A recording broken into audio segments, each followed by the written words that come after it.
Hello and welcome to the Game Theory Podcast. This is episode 107, and we are here with a special guest, Eric Zimmerman. Eric Zimmerman is a game designer.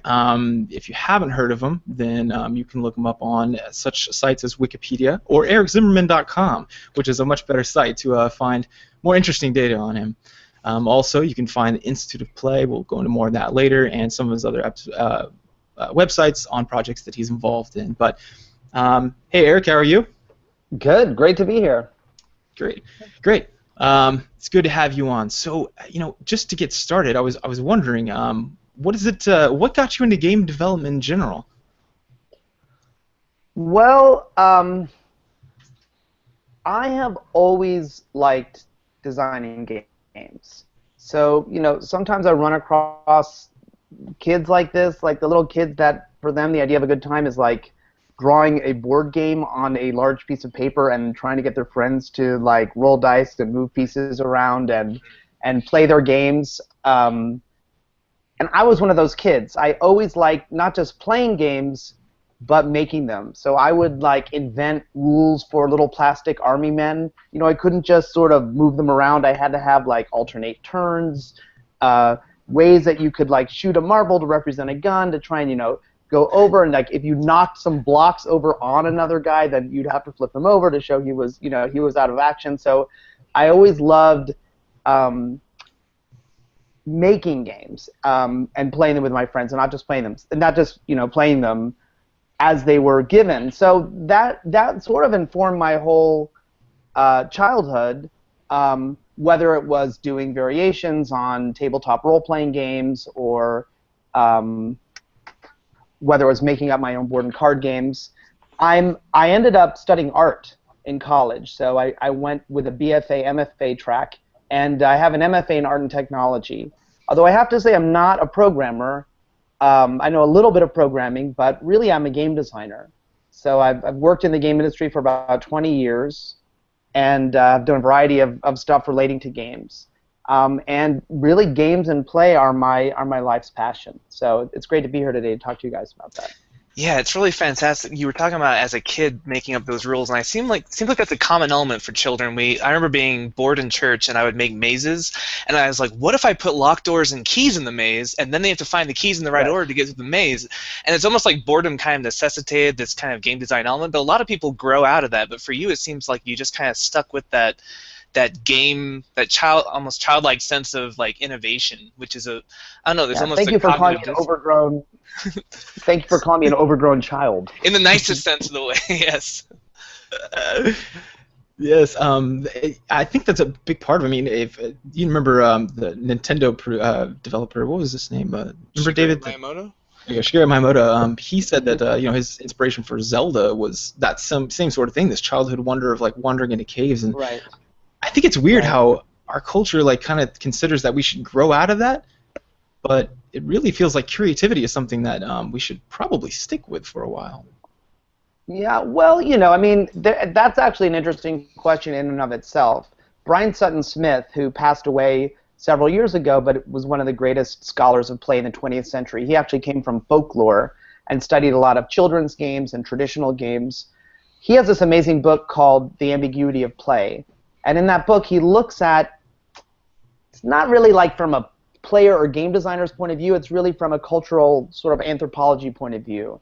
And he talks about these different rhetorics that are used to explain and describe play over the history, really looking at ancient ways that play and games have been thought of. For example, the idea that, games and play are part of fate, and that there are gods and fates that determine our lives, and we are sort of subject to their whim. That sort of is reminiscent of like Greek mythology, up to more contemporary ideas about how play and games are brokered in culture.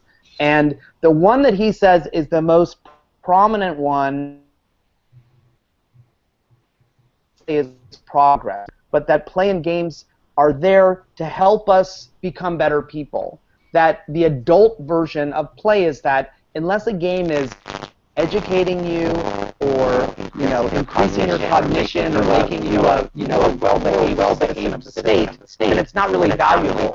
And the idea that people just play games for their own sake because they're pleasurable is something that's more associated with childhood indulgence, and the idea is that, oh, of course we grow out of that. But that's not the only way of looking at what play and games are. But I think that's why some of us, including I think you guys and this podcast work that you do, trying to sort of take games and play seriously, in the culture outside of games, you often encounter this thing that's like, well, it's just a waste of time, right? So that idea that playing games are just a waste of time is it comes from this bias, this idea that games are only valuable if they're somehow improving you. Now, I do think that games can make you a better person, but I also think that games are just beautiful, and that there's nothing wrong with us appreciating them as an aesthetic form, right? We don't question, oh, is it a waste of time to listen to music, to learn an instrument, to learn to compose music, to appreciate music, to go to concerts, to make music? We just say, well, that's part of being human, right? I mean, that's obviously a valuable human activity to learn to play an instrument. So in my mind, games are kind of similar. Games are just part of being human, and it's intrinsically valuable to engage with them in a thoughtful and deep way, whether that means designing them, discussing them, or just playing them deeply. Sorry, that's a very long-winded response to something that wasn't even a question, but no, it's just more of a conversation. But it was interesting. I like that you bring you sort of come at game design from two ways. You have the art side that you were talking about with music and then the aesthetic value, but you also look at it as a psychological experiment, almost like watching how rats navigate a maze. And seeing those two aspects come together. I teach at a high school, and I have a lot of kids. Basically, every kid that's a gamer, probably like 50% of them want to be game designers someday. But it's like there's almost like two sides of your brain involved, or two different approaches that are necessary to be a good game designer. And obviously, you've written books on game design, rules of play, and the game design reader. But is there some kind of skill set or some kind of way of approaching problems that you would say would constitute a good game design person, like a mind? Well, I mean, what you say is right, that designing games requires a lot of different ways of thinking. So, I mean, I would say that being a game designer is radically interdisciplinary. There's a part of it that's about math and logic and, rationality. There is a part of it that is about, telling stories, understanding player psychology, understanding human emotion. There's parts of it that have to do with understanding like how what you're doing fits into the culture at large and being sort of an anthropologist, in the media landscape. And so, I teach game designers at NYU at the NYU Game Center in our BFA and MFA program here in New York City. And we're trying to get them to think on all, fire on all cylinders. But I think and that's why I love game design so much. I mean, it's so satisfying because you're thinking on structural levels, you're thinking on human levels, you're thinking on cultural levels, all at the same time, or sort of shifting gears as you need to. But to answer your question, I would say that the cool thing about game designers is that there's not one way to be a game designer. And when I look at my, colleagues and peers, even my students, people have different strengths and weaknesses, different things that make them a better designer. Some people are real numbers heads, and they're great at, like, all they want to do is get a spreadsheet out and analyze, the difficulty curve of a virtual economy. Other people are natural storytellers. They get input characters and worlds into what motivates them. Some people really have a good handle on a kind of natural instinct for social interaction. They're sort of the party host kind of game designer, right? Like, they are really good at getting people to interact well with each other. Some game designers are really smart about pop culture. They're almost like the sort of comedy writers. Like, they understand how to get good cultural juice, a hook that's going to make someone get intrigued enough by a premise of a game, for example, and want to get them to come and play. So there's really a whole variety of different, I think, ways to play. There's even ways to be a game designer. There's even friends of mine that I just feel like they're really in tune with their own sense of pleasure. Like a chef really understands like their palate and their sensation of taste. Well, they are really in tune with like what's fun and what's not fun. And they're like bloodhounds. They can play a prototype and say, you know what, this is fun, this isn't fun. let's just twiddle a few things, and then suddenly everyone else thinks their game is fun too. So it's, it sort of blows my mind sometimes. It's sometimes you feel like when you're collaborating with people, and I rarely work alone. I'm always working with other designers on projects, almost always collaborating. You feel like a superhero team, right? It's like, oh, well, this person's going to bring this skill and expertise, and this person's bringing, storytelling to the table, and you end up with something that's more than the sum of the parts. Huh. That's, just from my framework, I'm trying to make this all, fit in, and it sounded a lot like, we've done DMing or dungeon mastering or game mastering before, and there were different ways you were talking about. I could kind of identify friends that are good at those strengths. That's the level that we've been on. So, I mean, maybe that's oversimplifying, but no, really I don't think so at all. Dungeon mastering is an excellent analog for game design in general, because I did a lot of DMing coming up, and when you DM, you sort of have a structure in mind, and then you also have to be ready to improvise. And designing a game is really similar. Like the way that you grow a campaign, it's like you're growing a plant. You know what I mean? It's like you plant a seed and you have a place where you want it to grow, but like different stuff is going to happen that you never anticipated. Players will always do things that you didn't expect, and it's like pruning a bonsai tree over time, I guess, in not in slow motion, but in like growing in real time. It's like, how can I get this to sort of drift over here and in this way? And I think that evolving a game design is kind of similar. You're playtesting a game, and you are trying to respond to what the players want. People think they have, I have a brilliant idea for a game if only I have the resources to make it. But the truth is that, half of your brilliant ideas are stupid, and the other half of the good stuff that's going to come out of your game is going to emerge unexpectedly as you playtest. So I think for me that interesting combination of, on the one hand, pre-planning and structure, along with improvisation. You know what it's like when you're DMing? It feels like surfing sometimes. It's like, I don't know how I'm going to get from here to there, but I'm going to ride this wave. The players are having a good time, and somehow like pull the plot around so I get them into the keep where I've planned this amazing climax, even though right now they're headed in the other direction, right? So it's it is that kind of surfing feeling where you're sort of riding the wave of unexpected things and trying to get responding in real time, and still trying to get things to go where you want them to go. Yeah, there's a tension of control and spontaneity that you juggle as a game master, as a designer. And while we're on the subject of role-playing games, you've talked about immersion, and a lot of people talk about trying to immerse yourselves in games, and you've actually talked about this idea of double consciousness or triple consciousness, where you have multiple states of mind. So could you elaborate on that and like how it relates to games or role-playing games specifically? One of you is studying psychology, right? Yeah. Yeah. Jeremiah is. Yeah, so Jeremiah. So you can feel free to step all over this. I'm only an amateur psychologist, but and I always think game designers get in trouble when they try and talk about cognitive science. But I'm really just quoting other people. I mean, the thing about double consciousness that fascinates me is also something that I read originally from Brian Sutton Smith's book, In Beauty of Play. He mentions an animal behaviorist, I think his name is Fagan, that talks about it's called the Steps to an Ontology of Mind, Gregory Bateson, and he talks about the fact that when a dog nips another dog, when they're play fighting, that nip is really complicated because the nip signifies a bite. It's like a dog is saying to another dog, "Hey, I'm doing this thing that means I'm biting you." But it also means the opposite of a bite, because it also means I'm not biting you, I'm just playing.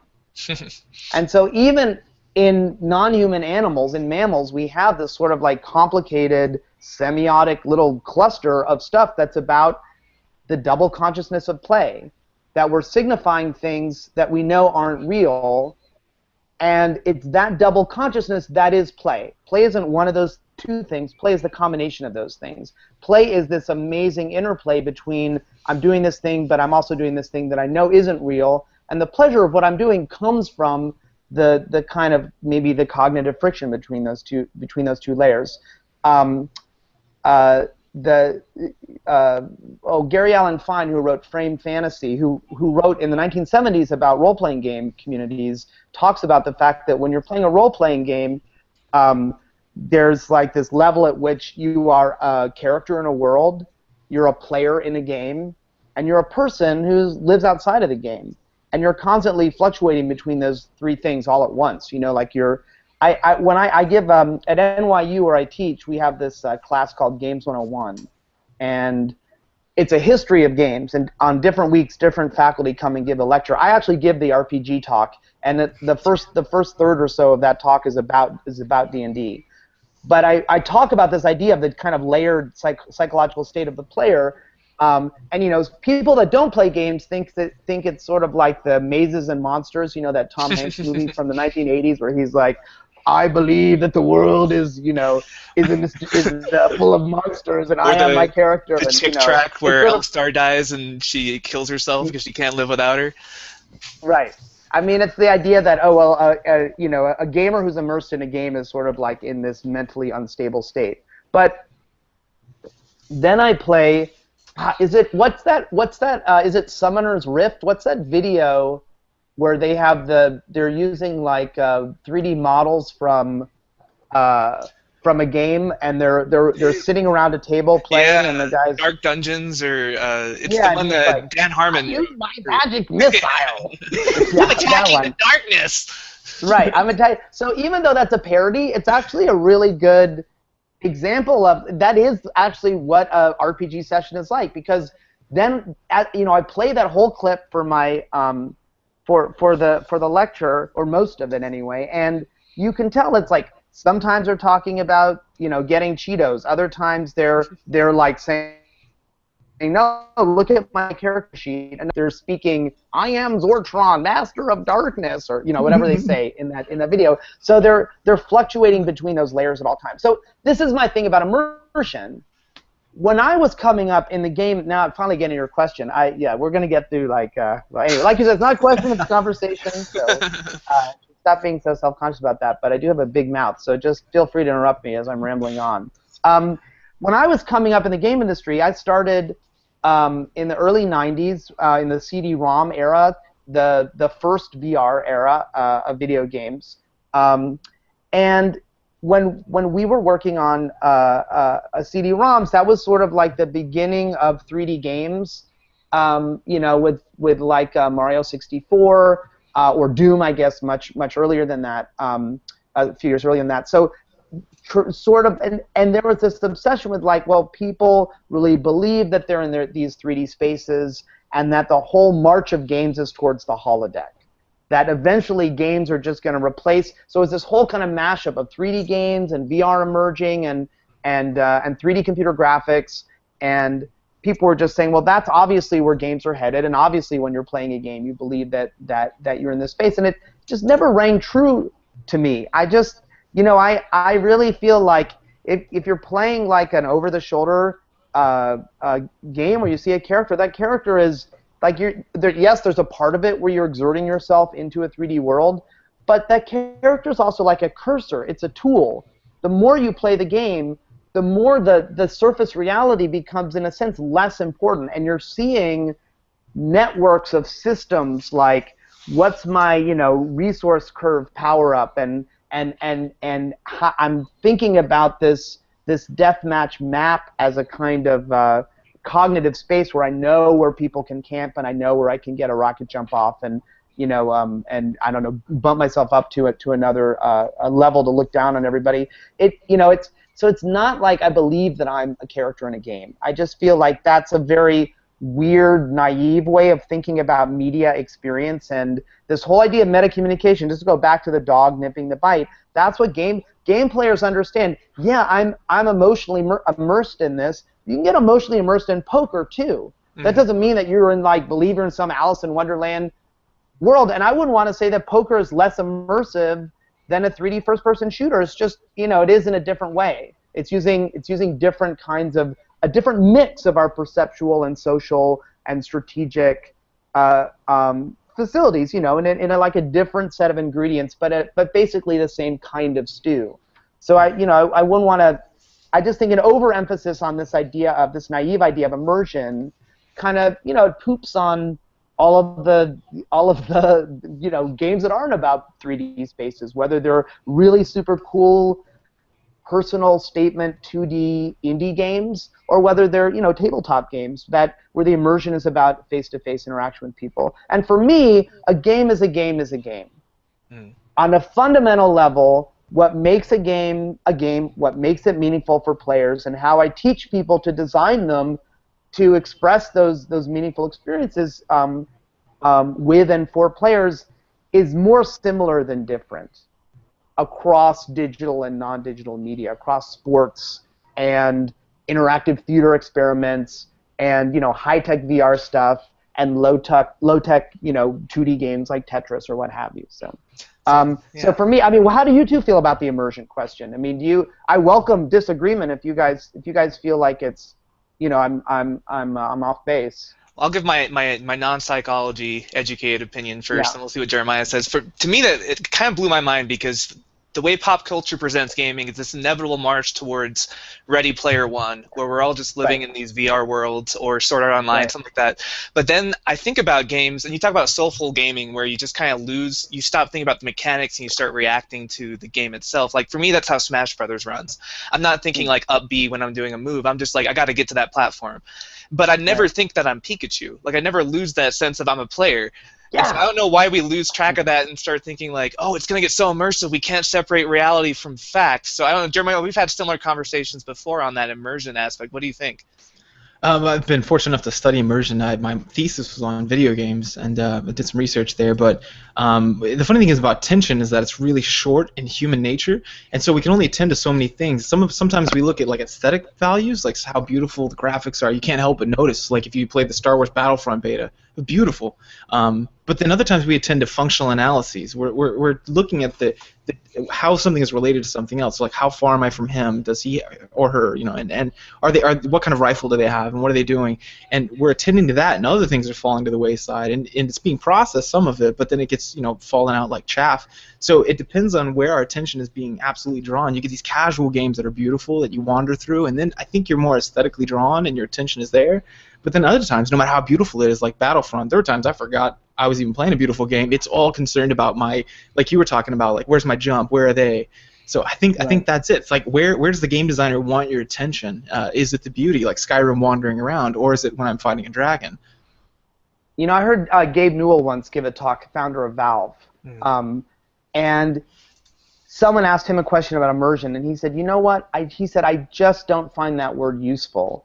He said, I like to use the word engagement to talk about how a game is engaging, but he said you talk about immersion, and he said you just sort of conversation goes off the rails. And I think that's true. I think what you're saying is exactly right, that games engage you, they absorb you, right? And again, it's like, yeah, a game of poker can absorb you, but we don't have to equate that with this sort of naive idea that you're in another world. I really think that if you look at the way media has evolved in the 20th century, like the moving image, for example, is no longer about going to a dark theater and somehow having this drop all of your other sensory information. We engage with the moving image now basically on like screens and windows, overlapping, stopping, starting, sending it to friends, doing little vines.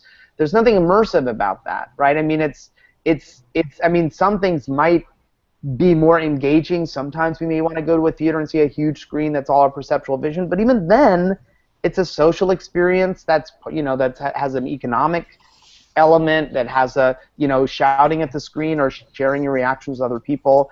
It's just like I don't know. I feel like it's some weird romantic idea that people have about our relationship with media, that it's just this sort of absorb me. It's like they want to go back into the womb or something. It's like I just want to be absorbed and not have to do anything.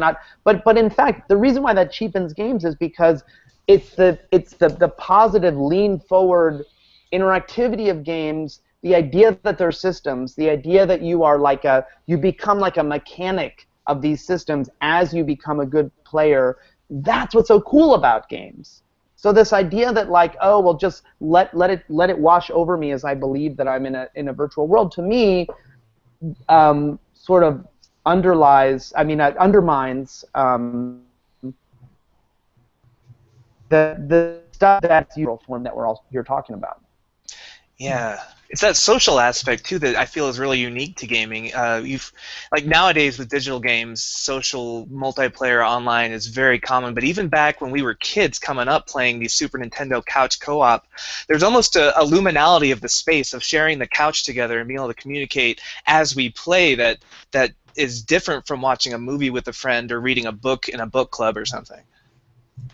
Yeah.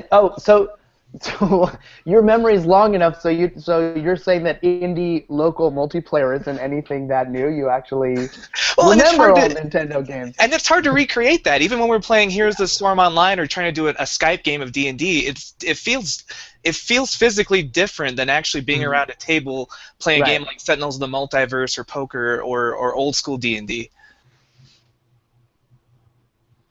I think one of the ways that, one of the great things about games is that they mix and match different social gatherings. If you look at the history of games, I like to take the long view. So games are, at least 10,000 years old. If you look at the oldest tabletop games like Senet out of ancient Egypt, or the Viking games, the King's Game, or the Parcheesi games out of Southeast Asia. So we are talking about thousands or tens of thousands of years old. So games for all of this time have been generally social experiences. So I think with the rise of computers, we had, and there were solitaire card games and parlor games, so it's not that there were never solo play activities or solo games, but in a certain way, the fact that multiplayer is becoming more and more prevalent in digital games is, I think, games just returning to the roots of social play. What do you think? But yeah, you're totally right. I mean, a game can like mix and remix social. I think about a game like Two Rooms and a Boom. Have you two ever heard of that game or played it? No. No, it's a really cool card game that's designed for like anywhere between 8 and 30 people, and it's really simple. You separate everybody into two teams. You get a random identity card. You're either in the like the red team or the blue team.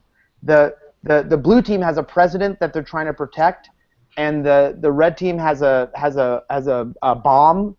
One person is the bomb. So your identity is hidden, and all the game is you go through a handful of rounds, and each room votes and sends another person into the other room. The blue team wants the president not to be in the room with the bomb, and the red team wants them both there together. And the rounds get shorter and shorter. It's like the first round is like 8 minutes, then 5 minutes, and then 3 minutes, and then 1 minute.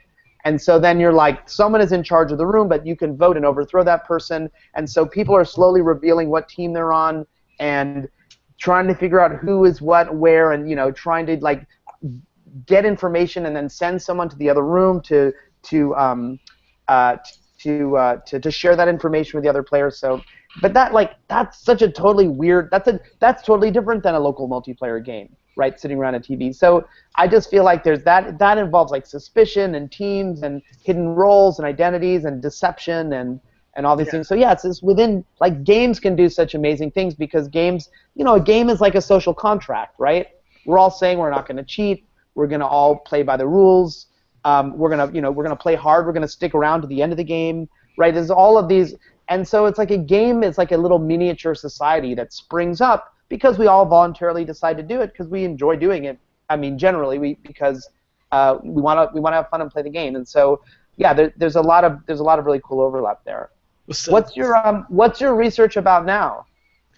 Well, before what I did was I was looking at whether co-op games, there's this idea that violence is begat by violent video game exposure, and it's been a contentious place in the literature because we just don't see violence. So they were like, well, what about aggression? Then the way they measured aggression was strange. So there's a big like split in the field of what caused what. You got the old guard and you got the new guard who've been probably brought up on video games and they're like, I'm not shooting anyone, but all the meta studies I've seen have sort of dismissed all the media effects research, right? Even though there's all this millions and millions of government money went in trying to prove the connection. It never really happened. Yeah. So I wanted to answer not only the question of does that, or put a nail in that coffin. I actually took behavioral data, so I had people So for the aggression one, I had people, and this is a little strange, but there's these photos you can take that we've actually externally validated, where people who want to show people gross or disturbing photos are actually more aggressive in real life. So that was my aggression measure. But then I did a pro-social measure where I jumped the people, I accosted the participants as they left, and I had them play either in groups or individually for these video games, co-op violent video game and a co-op pro-social video game. And then when I accosted them on the outside, it was for a volunteer organization here where I live, and I determined how much time they were willing to volunteer, and then I measured that as a dependent variable. And what I found was, or what I was looking to find was, do people, because there's a strange behavior in apes where male chimpanzees will, after they go and murder someone together in a troop, they'll come back and they'll groom each other, which is very infrequent in males. And so there's this idea of like a brotherhood of battle kind of thing, you know, does that happen? And as it turns out, doesn't seem to be much of an effect for what I measured for, probably because the video game wasn't violent enough. But that's an ethics problem with, you know, being a grad student and not a faculty member with tenure. But that's what I was interested in, and in general, I'm just interested in that in particular, like how video games can implicitly teach people things, whether mechanically or, you know, emotionally. Yeah, I apologize to your listeners if they've already got an earful about your research. But it's super cool. I mean, it's funny that it just strikes me that a lot of these things that we're talking about, teaching a class, being a dungeon master, being a game designer, being designing psychological experiments, kind of similar, right? It's sort of like, you know, I think it satisfies a certain kind of need for social control and experimentation, but also investigation and observation and improvisation. So it's interesting. So weird games. I wanted to ask you about that. So you know, you came from, for those who don't know, you know, you came from what is now called, I believe, Game Lab, and you were one of the co-founders and co-developers of Diner Dash, right? If I'm correct. And then you know, which game it kind of I feel, and many people attribute that as like the beginning of the casual game era. And then you went on, and now you've done quite a few different things. Like you've got this game called Interference, and I'm going to for brevity of time, I'm going to let people Google some of this because I want to pick your brain about it. But it's really cool. You got these thin sheets of like vertical steel, like really thin steel game boards, and you're playing a strategic game, and then it involves another person playing, and you can swap pieces. It's very different. I was just wondering, was that your ambition from the beginning, that you wanted to kind of radicalize these things, or is this something that developed along the way? Well, it's nice of you to have done your homework a little bit on my career, so thanks for that. But you don't know how, that doesn't always happen with an interview or with a podcast conversation like this. But yeah, I was Game Lab wasn't the first place I worked, but you know, I started working there a few years after I started working professionally, and I was one of the two co-founders with Peter Lee. We started the company in 2000 in New York City, and we ran the company for about a decade. So.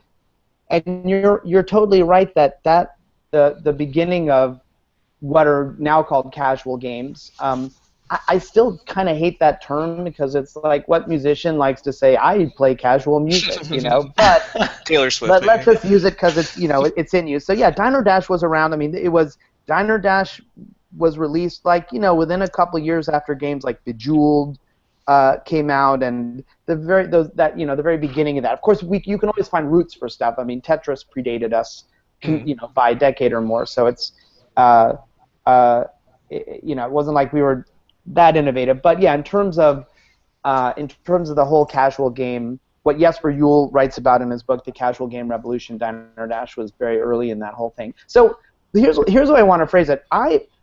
My motivation as a game designer, like I said, I came from the art world, and I was trained as a painter. So it's funny because at a certain point I felt like I was going into my studio to paint, and I felt like I was sort of reshuffling the cards in a deck, I'm using a game metaphor, I guess, reshuffling the cards in a deck that were sort of handed to me by history. What could I really do that was innovative in painting? Meanwhile, this is when I was actually in the very turn of the 90s. I graduated undergrad in 91. And so VR was coming out, Wired magazine was coming out, and I thought, God, all these 2D games were becoming 3D, and it just felt like there was amazing things happening in games. And also I had this whole childhood of wanting to make games. I'd invented my own full page RPGs, full book RPGs and things like that. I mean, really passionate about game design. So I sort of drifted over into doing work as an art student that was more interactive, and some of which were actual games. And so this is all to say that, yeah, innovation has always interested me. And even Game Lab, our philosophy was we want to invent new forms of play. However, back then in the early 2000s, the idea that we are not making games for hardcore gamers. We are trying to do stuff that is deep but also really accessible. We're trying to sort of invent new genres of play. I mean, the whole kind of what became called the time management genre. Yes, there are precedents for it, like what's that beer serving game? Yeah. Tapper. Tapper, we sometimes call Diner Dash Tapper with stuff because it was sort of a similar kind of idea. But so that's always interested me. I think that Game Lab's work was a lot more commercial, in part because we had to keep the roof up over our heads. This was before indie games. So this was before the kind of punk rock, market for games existed where you could do weird experimental stuff and actually sell it. It was also before today's digital distribution networks existed, right? There was no App Store, there was no Steam. We kind of used these weird browser-based things as sort of like a try before you buy, play a browser version, download, then you can play a certain number of times and unlock with a credit card transaction, on like yahoo.com and, Microsoft's Gaming Zone and places like that. So it wasn't, it wasn't really widespread, and it was hard to do innovative work then. So I guess I would say that Diner Dash was as innovative as we could do, still keeping a roof over our heads. But since Game Lab closed and I kind of shifted from, I always liked teaching part-time, but now I teach full-time at NYU, it's really freed me up to do much weirder, more interesting and experimental games. I still do some commercial work, but I also do weird stuff. Like the game Interference that you're talking about is in a series of games I've been doing with an architect, Natalie Pozzi, and the two of us do work that's sort of and the overlap between games and architecture. So these are large-scale kind of sculptures that are physical games that you play with other people in museum and gallery spaces. So, and I just think that if I was running a game studio, there's no way I could devote the time that's needed to sort of like design and prototype and test and install a project like that. So this is just kind of where my career has found me. But yeah, I'm really happy to be in academia now. And the cool thing is that because the NYU Game Center is housed in a Tisch School of the Arts, what's research for me is really much less traditionally academic than maybe for other types of departments. Really, whatever I want to do is considered my creative research. So doing these weird experiments, right? I've never published a peer-reviewed paper in my life. It's just not my field. I'm a designer, and doing my creative design work is my research. So you have no I'm peers. lucky in that way. What's that? You have no peers. Well, no, I couldn't put a footnote together to save my life. I think that's why I don't do it. Well, that's what's fascinating about what you're doing is this overlap of art and science, that just going back to that, like psychology and art together, this idea that you were an artist who was like, okay, there's tableaus, there's stone, there's clay, there's these mediums that have been explored to death. I'm going to go to a new medium, a Wild West kind of frontier of art. That way I can innovate just all over the place. And then it becomes academic as you teach. Like, it's really kind of an almost unique, in an academic sense, sort of department that you're in. Yeah, well, I mean, I have to say that when I left graduate school, I had an internship at a game development studio in New York City called RGA Interactive, and they did a lot of things. That they just started a new interactive division. They actually were mostly known for computer graphics. I got hired there and actually started teaching almost right away at NYU as an adjunct. This was before the game design department existed, but I was team teaching there with Frank Lantz, who now is the director of the NYU Game Center. So we were teaching games like game design 20 years ago. There was no template. I'm sure other people had probably taught game design classes before then, but we had no idea, we were certainly pioneers, I think.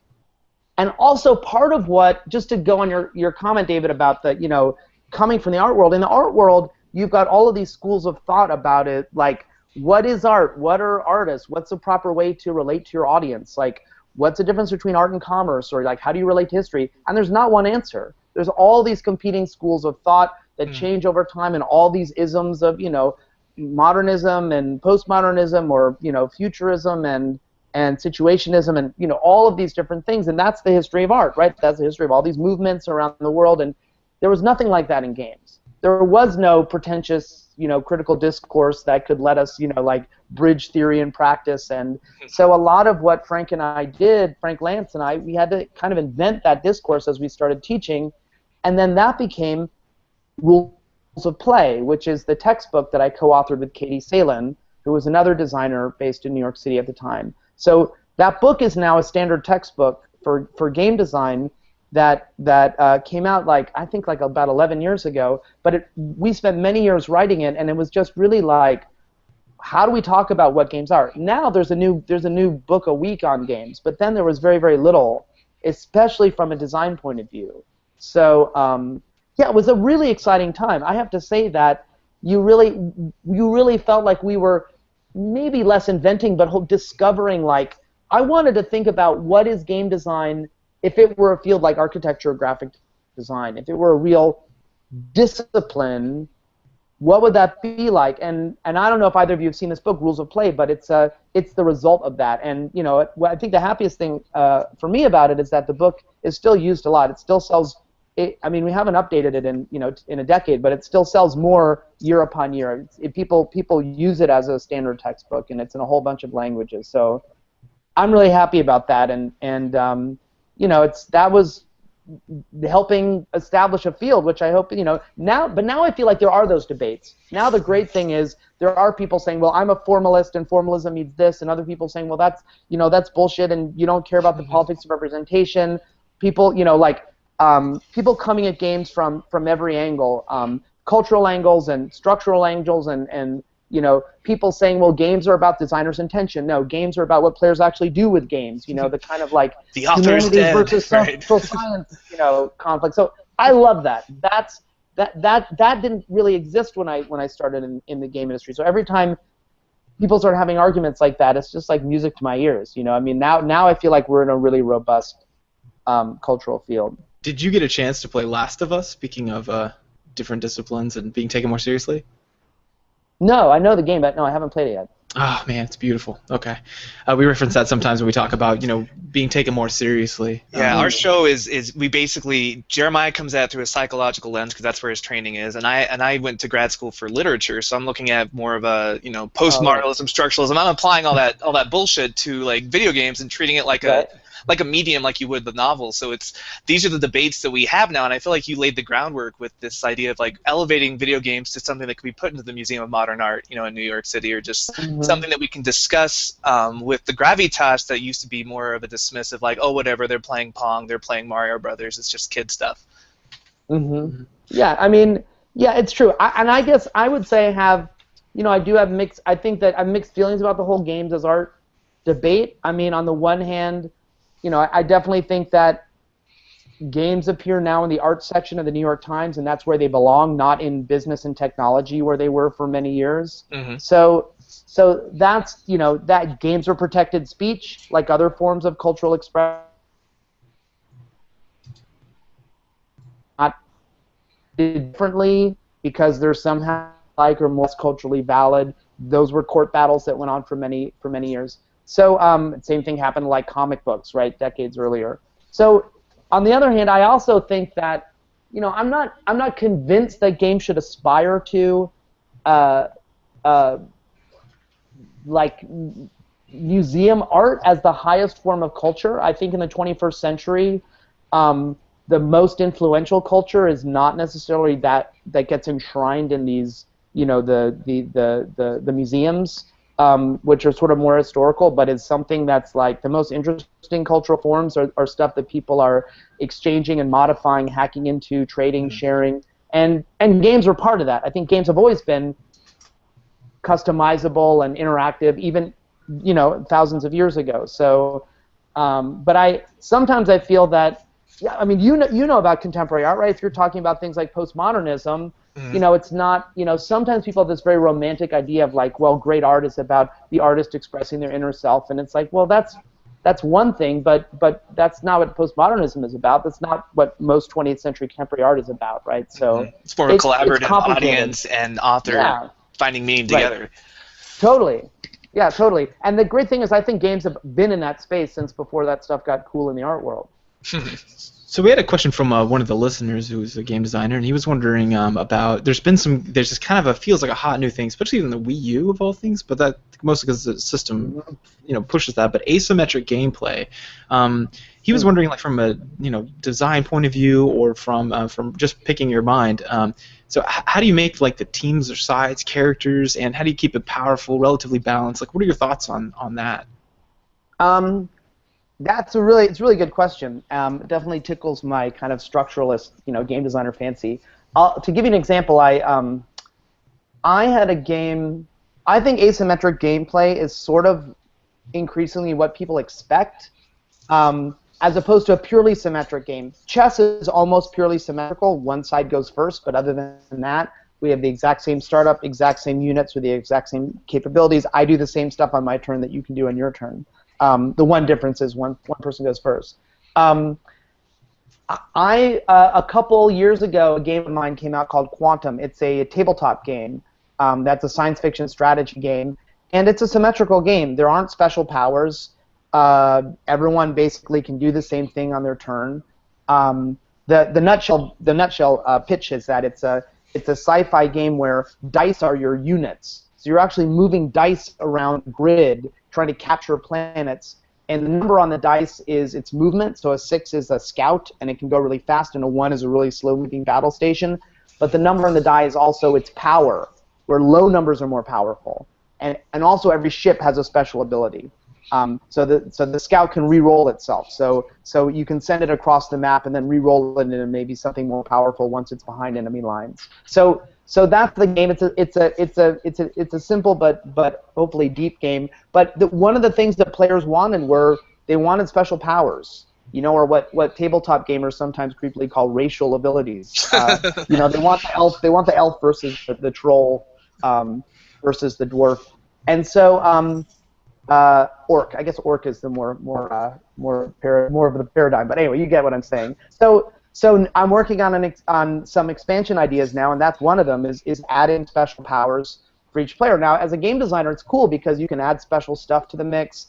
I start with an ability that the other people don't have, and that makes each game more different. But yeah, it makes it also harder to play test and balance, because the worst thing about the hardest thing is then you have to think about every possible combination of abilities. Is there one where someone is always going to beat this one? In this context, this ability is really OP, but against another set of powers, it's not overpowered. So that's exciting, but that's kind of where we are, right? I think that games, especially digital games, and if you look at things like esports, they're all about some aspects of League of Legends are symmetrical, right? Three on three. Same starting point, same map position, or some more or less symmetrical map position. But some things aren't, right? Different champions, through the draft pick, and that's can be the whole game, right? Who you select to go up against your opponent. So did I say 3 on 3? It's 5 on 5. I was thinking about the 3 lanes. Sorry. Yeah. But yeah, I don't know if this is answering your question, but it definitely complexifies the playtesting and balancing process, asymmetric game design. Especially when you have things like a trader mechanic where you have to balance one player versus maybe 3 or 4 other players and make that sort of, even the number of people on each team is off, and so you have to tweak the power on that. Yeah. Like Bowser in Mario Party. Oh, Bowser Party. Oh, I hate it. I think that one of my solutions in Quantum is that the game has always been, it's not a Euro style game in the sense that there's direct interaction. When tabletop game designers say interaction, they just mean you can directly attack someone. So there's direct interaction between players. It's not like a classic Euro game. I'm building my castle. Who can build theirs the most efficiently? Oh, the game's over. Let's count up victory points. Mm-hmm. I can rush over and pound on your castle. Then the player over here who's not involved is like, yeah, go to it, because I'm just going to keep building while you two duke it out. So there's politics, and so one great balance on potentially asymmetric gameplay is just politics. That if we see, oh, wait a second, this player's got an advantage, we got to do a temporary team up to to knock her down to size while we creep up and watch our own back. So politics can be one leveler. So there's a lot of, I think but it all just depends on the gameplay, right? Is the game long enough so that people have time to come back from that? But yeah, then there's more radical asymmetric gameplay, right? There's games like my classic asymmetric gameplay is Ogre. Do you guys know that game, Steve Jackson game from the 80s? It was a hex-based game where there was one player had the Ogre, which is a single super powerful unit, and then the other person just had a whole bunch of little tanks. So that to me is, what's that? Oh, it's like Evolve, the new computer game? Yeah, exactly that model. So that's more radically asymmetric, where it's not just different starting powers. Or different countries with slightly different capabilities. Or a fighting game where different moves. We're just completely different in the rules that govern what we can do and the tactics that we can take. That kind of game is fun too. Of course, if it's just one-on-one, then you can sort of balance it over time. So I like those kinds of games as well. Oh, so I wanted to ask you a question that's based on my interest. There's kind of I was wondering how you drew your inspiration, and with that I mean kind of process. Some people come upon ideas quickly, like these aha moments, and then it comes from a bunch of subconscious sort of stewing, And then you've also got the people who slowly build it as a conscious project. Do you find yourself being inspired, or do you find yourself having an end goal and you build towards it and you become more and more excited? It's both. I think that it's really important for designers to be engaged in the world and be inspired by culture outside of games. That's something I tell my students a lot. Not just be like a gamer playing games inspired by other games, but get inspired by music and film and architecture and what have you. But I also think that generally people tend to overemphasize this moment of creative insight of the idea. I actually tell my students I think ideas are cheap. Anybody can come up with an idea for a game. The design starts happening once you get your first prototype and you're playtesting. That's the challenge. The challenge is not having an idea. The challenge is evolving a design through the iterative process, surviving the crunch and the grind and the psychology of the production process, collaborating with teammates, know features to cut, how to avoid things. And for example, you play test a game and it's it looks like player 2 is always winning. Well, why? You could set up 100 different playtest experiments and try to isolate that variable and figure out why. You're never going to have time to do that. So you have to develop an instinct for thinking about why your system is behaving in a certain way. It's like, a mechanic is going to listen to an engine. Really good car mechanics, they get this intuitive sense. What's going on? What's the sort problem? I think it's this and that. Then I'm going to actually open stuff up and investigate it. They're never going to be able to look at every possible solution. They sort of develop an intuition.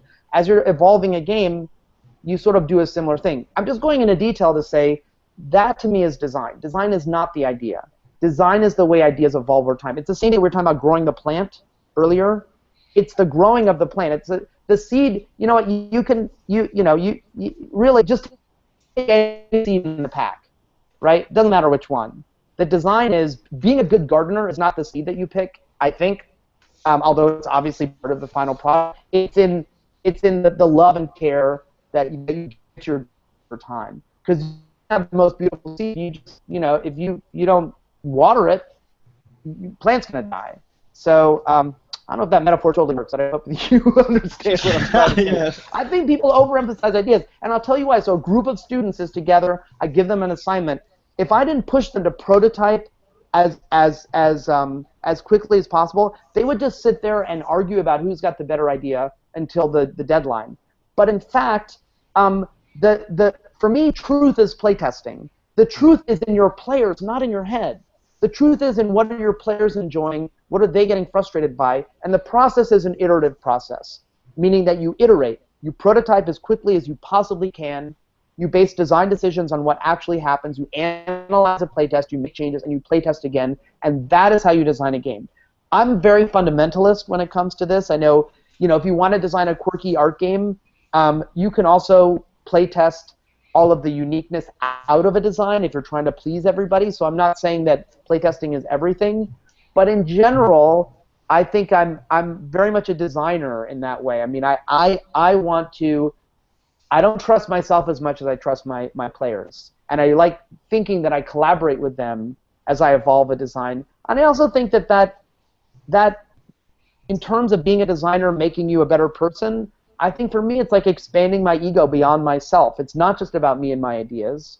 I'm expanding the sense of authorship to include these players who are giving me this incredible gift of their time. They're sitting down with some broken tabletop game or some ugly ass digital prototype where the interface is all hard to understand in order to give me feedback about how it can make my game better. So that's such a great gift, and it can show me that I'm not as smart as I think I am, and that they can see my design with fresh eyes, and they often have more insight and better ideas than I do, and I love that about playtesting. So I think for me that's been one shift for me, like being like I'm a studio artist alone in my studio, producing great masterpieces, to I'm a designer exploring a design space in collaboration with my playtesters. So that's kind of how I view the whole game design process, if that makes sense. Yeah, it kind of goes back in that idea of games as a communal activity, not just the playing of them, but the creation of them are also it's the most social, communal kind of process we have, or one of the oldest, besides like prostitution and those other ones. But gaming, particularly, is it's a very old and very established sense of like building community. It's an interesting. Yeah, I totally agree. And fan culture is kind of where fan culture communities around games basically continues that process. Post-launch, you don't need a designer there. Like communities of players can themselves continue to evolve and build on a game, whether it's like making fiction around the world, or whether it's like making mods and hacks, or whether it's just doing stuff with a game that the designers never anticipated on a strategic level. So yeah, I love that stuff, and I think that's a really productive way of thinking about games. Well, I absolutely hate to say this. We're coming up on time, but I do have a question for you, and of course it's going to be a big one. But what do you think is, if you had to exclude all your games, of course, what's one of the best games, from a game designer point of view, that you've ever played, whether it's novel or solid or what have you? Games I've ever played. I think I can pick favorite games for different reasons. If like for elegance, I might pick Go, the traditional East Asian game with the white and black stones on the grid. I mean, it's deeper. It's at least as deep as chess, and there's only one kind of piece. An amazing, beautiful game. I've studied it a tiny bit. I mean, I'm just a super beginner, but I love that game. I might pick for influence. I might pick D&D actually, because first that D&D is so weird. If D&D never existed and game culture existed, and someone said to you, hey, there's this game that combines a ridiculously detailed simulation where you have to read several 100+ page books in order to learn all the rules that cover every possible situation, and tell you what to do when you roll your dice and percentage chance of success in every possible action. I'm going to combine that simulation engine with completely open-ended improvisational theater, right? Like, you can do anything. Hey, my character pulls his pants down and urinates, on the sidewalk, because anything I say is reality within the confines of the world. You could never tell me that chocolate and peanut butter would ever work, but it does. And D&D is probably the most influential game, I would say, in contemporary digital game culture. Things like classes and levels, hit points, experience, armor, just thing after thing that D&D helped. If it wasn't the first game to do it, it certainly crystallized it into the form that we know now. So D&D did so much, and it's such a beautiful and interesting game, that sort of model. So anyway, those are a couple answers to the question. Well, I was hoping you'd say Cones of Dunshire from Parks and Rec. Maybe next time. Did you have any closing questions, David? I've got one more, but it's a yes or no, pretty much. Yeah, no, I wanted to go into the gamification of society and pedagogy and how to make classrooms use gaming principles, but that's a whole other thing to take another hour to get into. So Yeah, next time we'll talk about that. But yeah, what's your last question, Jeremiah? We asked this of all our our most important geeks. If I can throw you in on the fold of us geeks, not disparagingly. The closing question is usually Star Wars or Star Trek. I'm a classic Star Trek. Classic Star Trek. All right. There's no wrong answer. They're both right. All right. That is me, classic Star Trek. Well, great. Well, thank you so much for spending your time, talking with us and our audience. Really appreciate it. Love to pick your brain. It's very smart, unique perspective on things. It's been awesome. Thanks. Yeah, it's a great conversation, and maybe we'll do it again sometime. All right. Yeah, we would be flattered. Yeah, that was awesome. Right. Thank you. Thank you. Take care, guys. Take care. Too.